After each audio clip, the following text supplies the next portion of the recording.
वक्त मौजूद आहियूं मटियारी प्रेस क्लब ते जिते टैक्सी स्टैंड न हुअण जे करे हिते जा जेके ड्राइवर आहिनि उहे शदीद परेशानियुनि में मुब्तला थी विया आहिनि, शदीद मुश्किलातुनि खे मुंहुं ॾेई रहिया आहिनि। उन हवाले सां हिते जा जेके ड्राइवर मौजूद आहिनि अचूं त उन सां कुझु वीचार वंडियूं त उन हवाले सां पंहिंजा वीचार कीअं केॾी महांगाई लॻी पई आहे ऐं जेको ही हिते टैक्सी वारा वीचारा परेशान बीठा हूंदा आहिनि त केरु भाड़ो केॾी महिल थो अचे छा, पर हिते मसइलो त का जॻह कोन्हे को ऐं सभु इन परेशानीअ में त केरु बि अचे थो त गाॾियूं सभु को चए वा हितां कढो, दुकान वारे अॻियां बीहार त उहो अचे थो मुंहिंजी हिदायत ऐं गाॾी हितां कढो ऐं महिरबानी करे असां बाला ऑफिसरनि खे इहो ई चवंदासीं त असां ग़रीबनि ते रहम खाधो वञे। जेको आहे उहो सिर्फ़ु टैक्सी स्टैंड अॾे जे लाइ त जीअं जेको बि इंसान अचे थो असांखे दौड़ाए छॾे थो।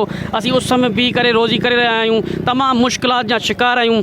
या त असांखे बहितरीनु रोज़ी फ़राहम कई वञे सरकारी तौर ते या त असांखे टैक्सी अॾो ॾिनो वञे त जीअं असीं वेही सहूलियत सां टैक्सी हलाए सघूं ऐं पंहिंजे बचनि जो गुज़र सफ़र करे सघूं।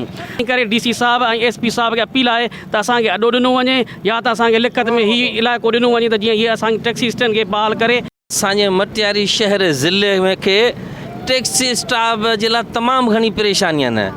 टैक्सी ड्राइवर परेशान आहिनि ऐं मटियार जा शहर वारा माण्हू परेशान आहिनि। जेके इज़त वारा माण्हू फैमिली वारा माण्हू सही नमूने सां टैक्सी में गाॾीअ में चढ़णु ऐं लहण खे तमामु घणी तकलीफ़ आहे।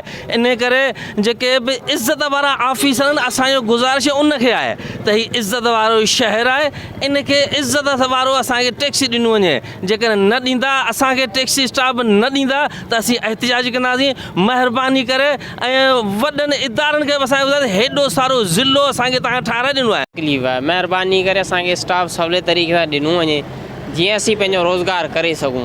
हिन शहर में हर माण्हू खे असांजे तरफ़ां तकलीफ़ आहे। हू चवनि था त बाबा जेको थो अचे चए थो बाबा हितां गाॾी कटो, हू अचे हितां खां टाउन वारो अमलो अचे बाबा गाॾियूं कटो। असीं महिरबानी करे कंहिं अहिड़ी जॻह ते स्टाफ ॾियो जिते असीं पंहिंजो रोज़गार करे सघूं।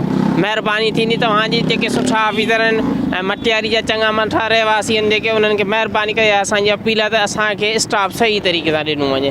हर कंहिंखे असां मां तकलीफ़ आहे। सभु को चवे थो बाबा हितां खां गाॾी कढो, हू अचे थो हुतां खां गाॾी कढो, असीं कहिड़े पासे वञूं। हिते जे ड्राइवरनि जो इहो मुतालबो आहे त हिते जेको टैक्सी स्टैंड आहे काफ़ी सालनि खां कोन्हे, उन जे करे असां शदीद मुश्किलातुनि खे मुंहुं ॾेई रहिया आहियूं। उन हवाले सां हिननि जो इहो चवणो हो त असां डिप्टी कमिश्नर मटियारी ऐं मटियारी जे आला हुकाम खां मुतालबो कयूं था त महिरबानी करे असांखे जेको टैक्सी स्टैंड मुहैया कयो वञे ताकी असां हिकिड़ो सुकून सां जेको पुरसुकून वारी जॻह ते बीह करे असां पंहिंजो रोज़गार करे सघूं। कैमरामैन असदुल्ला मेमण सां गॾु अली फैज़ान, जेकब न्यूज़।